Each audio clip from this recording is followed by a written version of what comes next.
নমস্কার বন্ধুরা, welcome to আরকে sports. তো গাইস, এই ভিডিওতে কিছু গুরুত্বপূর্ণ আপডেটস রয়েছে যেগুলো এক এক করে এই ভিডিওতে শেয়ার করব, তাই একটু স্কিপ না করে ভিডিওটা শেষ অবধি দেখতে থাকো এবং এই চ্যানেলে প্রথমবার এসে থাকলে চ্যানেলটিকে তোমরা সাবস্ক্রাইব অবশ্যই করে রেখো। তো প্রথম যে খবরটা শেয়ার করব, অবশ্যই কেরালা ব্লাস্ট এফসি দল থেকে লিভ নিতে চলেছে ঈশান পান্ডিতা, যাকে আমরা যখন প্রথম আইএসএল খেলতে এসেছিল, যাকে নিয়ে অনেক আলোচনা চলছিল এবং এফসি গোয়া দলের হয়ে একটা সময় সুপার সাব প্লেয়ার হিসেবেও তাকে আমরা চিনতাম। জামশেদপুর এফসি দলের হয়েও খেলেছেন, তারপর আস্তে আস্তে কিন্তু পুরোপুরি হারিয়ে গেছেন। এবং এই ঈশান পান্ডিতা একজন স্ট্রাইকার, যার মধ্যে আমরা ভাবছিলাম যে সুনীল ছেত্রীর পর এই স্ট্রাইকারটি হয়তো ভারতের ন্যাশনাল টিমের হয়ে অনেক গোল করবে, ফুল ফোটাবে, কিন্তু সেটা হয়নি। ঈশান পান্ডিতা একদমই কিন্তু তার যে ফিউচার সেটা পুরোপুরি ডাউন হয়ে গেছে। তো সেই মতো ঈশান পান্ডিতা এখন কেরালা ব্লাস্ট এফসি দল থেকে লিভ নিতে চলেছে এই জানুয়ারি ট্রান্সফার উইন্ডোতেই, এবং অন্য কোনো নতুন দলে তিনি কিন্তু সই করতে চলেছেন।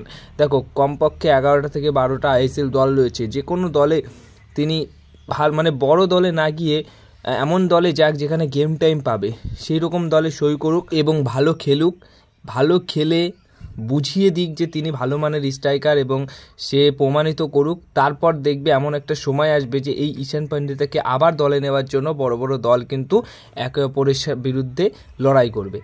তো এবার যে আপডেটটা শেয়ার করব সেটা অবশ্যই ইস্ট বেঙ্গল এফসি দলকে নিয়ে।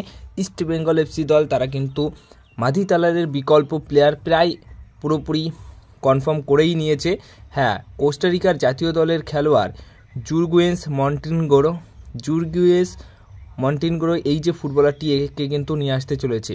তো এমনটাই খবর রয়েছে, কিন্তু 25 বছর বয়স তার, যথেষ্ট ভালো একজন প্লেয়ার এবং মাধি তালালের ঠিকঠাক একটা বিকল্প প্লেয়ার হতে পারে এবং ভালো পোটেনশিয়াল আছে। আর কোস্টারিকার জাতীয় দলের প্লেয়ার কিন্তু এর আগের বছর আমরা দেখেছিলাম জানুয়ারি ট্রান্সফার উইন্ডোতে নিয়েছিল, এবং এই বছরও সেই রকম দিক দিয়েই এগোচ্ছে ইস্ট বেঙ্গল এফসি দল এবং এই প্লেয়ারটির ওপর নজর রয়েছে। কথাবার্তা কিন্তু অনেকটা এগিয়েছে ইস্ট বেঙ্গল এফসি দলের।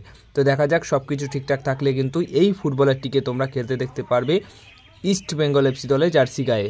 এরপরে যে খবরটা শেয়ার করব, গোকুলাম কেরালা এফসি আই লিগের দল তারা কিন্তু একটা ব্রাজিলিয়ান স্ট্রাইকারের সাথে অ্যাডভান্স স্টক চালাচ্ছে। অ্যাডভান্স স্টক চালানো মানে প্রায় কনফার্ম হয়ে গেছে। গোকুলাম কেরালা এফসি দল কিন্তু 32 বছর বয়সী ব্রাজিলিয়ান স্ট্রাইকার ওয়ান্ডার লুইস ডিয়াসকে প্রায় কনফার্ম করে নিয়েছে গোকুলাম কেরালা এফসি দল। এই প্লেয়ারটি কিন্তু ভিয়েতনামের টপ টায়ার সাইডের একটি ক্লাবের হয়ে কিন্তু লাস্ট খেলেছেন, তারপর লাস্ট খেলেছেন ইন্দোনেশিয়ার জায়ান্টস ক্লাব পারসিপ দলের হয়েও তিনি কিন্তু খেলেছেন। তো যথেষ্ট ভালো একজন ফুটবলার, ভালো একজন স্ট্রাইকার, তো তাকে কিন্তু প্রায় কনফার্ম করে নিয়েছে গোকুলাম কেরালা এফসি দল। এবার যে খবরটা শেয়ার করব সেটা হচ্ছে মার্সেলিনিও, যিনি কিনা একটা সময় নর্থ ইস্ট, পুনে, আরও অন্যান্য দিল্লি দলের হয়েও খেলে গেছেন, লাস্ট খেলেছেন মোহনবাগান দলের হয়ে। তো সবকটা দলের মধ্যে তিনি সবথেকে বেশি ভালোবাসা, সবথেকে বেশি সাপোর্ট যেটা পেয়েছে সেটা হচ্ছে মোহনবাগান দলের থেকে। তো মোহনবাগান দলের থেকে যে সাপোর্ট, যে ভালোবাসা পেয়েছে সেটা সে কখনোই ভুলতে পারবে না। আর সেটারই কিন্তু আরও একটা উদাহরণ তিনি দিলেন।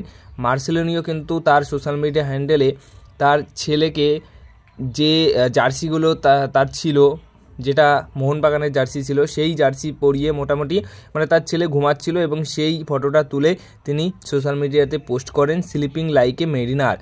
মানে একজন মোহনবাগানের সমর্থক বা ফিউচার প্লেয়ার হিসেবেও বলতে পারি এটা আমরা, যে সে ঘুমাচ্ছে। তো এরকমই একটা বিষয় তিনি কিন্তু তুলে ধরেছেন। দেখো, মার্সেলিনিও সত্যি কথা বলতে খুবই ভালোবাসেন মোহনবাগান দলকে। আর শুধু মার্সেলিনিও নয়, একটা বছর তো ফেডেরিকো গ্যালেগেও খেলে গেছেন। তো ফেডেরিকো গ্যালেগেও কিন্তু মোহনবাগান দলকে ভুলতে পারে না। মার্সেলিনিও সেরকম, তিনিও কিন্তু মোহনবাগান দলকে খুবই ভালোবাসেন এবং সে কখনোই ভুলবে না।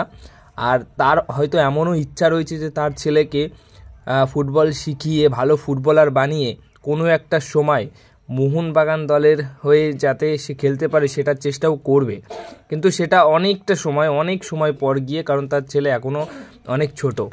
তো মার্সেলিনিওর এই ভালোবাসা দেখে আমরা সত্যিই আপ্লুত।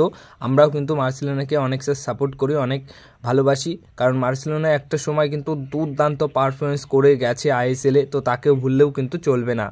তো এবার সবশেষে যে বিষয়টা শেয়ার করব সেটা তোমরা আমাকে জিজ্ঞাসা করেছো যে বিশাল কায়েতের এখন বর্তমান ক্লিন শিট কটা রয়েছে। তো দেখো বিশাল কায়েতের বর্তমান ক্লিন শিট রয়েছে 7টা, যেটা সর্বাধিক এই আইসিএল সিজনের সর্বাধিক ক্লিন শিট নিয়ে 1 নম্বর পজিশনে রয়েছে বিশাল কায়েত। তো golden boot, golden gloves, golden ball নিয়ে একটা ভিডিও আমি নেক্সট ভিডিওতে বানাবো, তো সেখানে তোমাদেরকে আরও ফুল ডিটেলসে বলে দেবো। বাট বিশাল কায়েত যেভাবে এগিয়েছে গোল্ডেন গ্লাভসের দৌড়ে, তাতে করে কিন্তু অন্য কোনো প্লেয়ার হয়তো তাকে ছুতে পারবে না, নাও ছুতে পারবে, সেটাই এখন সম্ভাবনা রয়েছে। কারণ বিশাল কায়েত আরও ক্লিন শিট আর্ন করবে, তো সেই ক্ষেত্রে এগিয়ে যাবে।